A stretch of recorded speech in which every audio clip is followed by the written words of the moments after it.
We're joined on the Roush Honda pregame show with the ninth-year head football coach of the Muskingum Muskies, Coach Al Logan. Coach, thank you so much for your time. Muskies still looking for their first win this year, sitting at 0-5. What's been the message to the team so far to stay positive?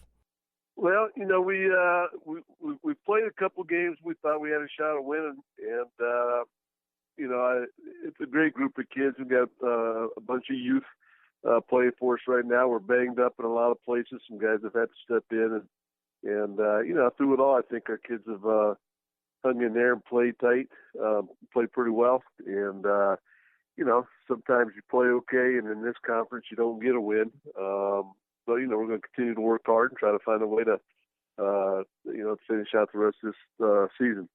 You lose by just 3 points at Capital and by a touchdown the next week to BW. You have to feel, Coach, that a few plays here, a few plays there, and this could be a different story. Well, it is, and it still goes back to, I think for us right now, we're just banged up and got some guys I think would help us if we were playing. Unfortunately, playing some young guys, but everybody's in that same boat, I think, at this point in time. So, it's not an excuse for us not to come out and play hard, which I'm not sure we did last week. That was probably the disappointing thing after those two games, and feeling like you're pretty close to come out and play the way we did against Heidelberg. So, we kind of got to regroup a little bit. Continue to try to find ways to win ball games. We're sitting at the halfway point on the season now, Coach. Where do you see the need for the most improvement on the team? Well, early on we struggled offensively, and then we played pretty well for a couple of games, and the defense has struggled to get off the field, to get our opponents off the field. And this last week, I think every aspect of our game struggled a little bit, but we're hoping to regroup on some of that. And I think it's our defensive side of the ball right now, discussing young kids on the back end of coverage, and probably not, those guys just get noticed so much easier just because, they're vulnerable to giving up plays. That's the last guy you see before people running in the end zone. But I think we need to get better defensively all around and have opportunities to get guys off the field. We need to be able to do a little bit better job with that. Senior quarterback Cody Williams is the most veteran quarterback in the OAC. Saturday is going to be his 25th career start. What can you tell us about Cody that the stats can't tell? Well, Cody, he jumped in a couple years ago. About halfway through the season, we moved into wide receiver. Then we had some issues at quarterback. He stepped in and finished a half a year. Then, last year, I thought he really made some great strides.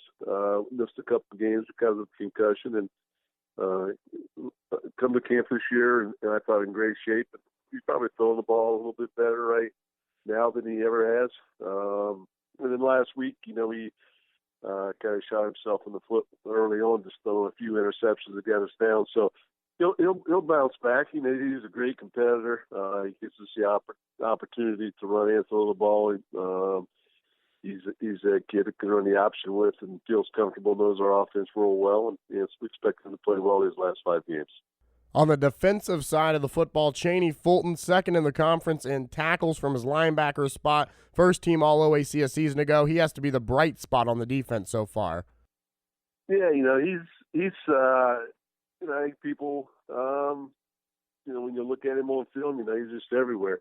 He's got a great knack for the ball. He's a 6'2", 225, 230-pound linebacker that can run like crazy, but his gift, I think, defensively is that he does such a great job in preparation and watching film and knowing what people are going to do. He kind of orchestrates what we do out there defensively, and does a great job with that. But he's a gifted player, and we're excited to have him.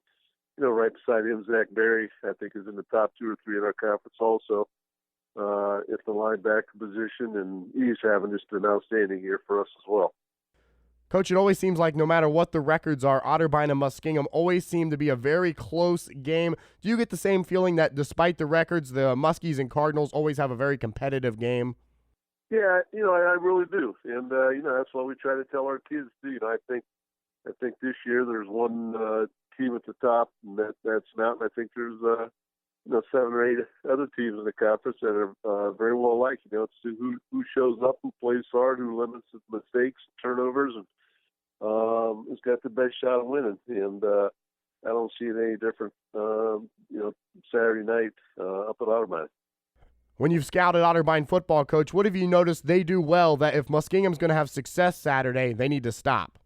Well, you can watch them on film that, they line up and they run their stuff, even though I don't think they're real complicated. They do a good job and running the few things they do in terms of throwing the ball to the perimeter, read the box, and they're always been the same. But they're sound in what they do, and they do a great job of. They're going to make you beat you defensively, and then offensively, they put some points on the board. So we got to do a good job of again being able to cover the pass, come up, and make tackles on their good backs, and try not to let them on the field as much as they'd like to be, I guess. Thank you so much for your time, Coach Al Logan. Best of luck to you and the team on Saturday. Okay, I appreciate it.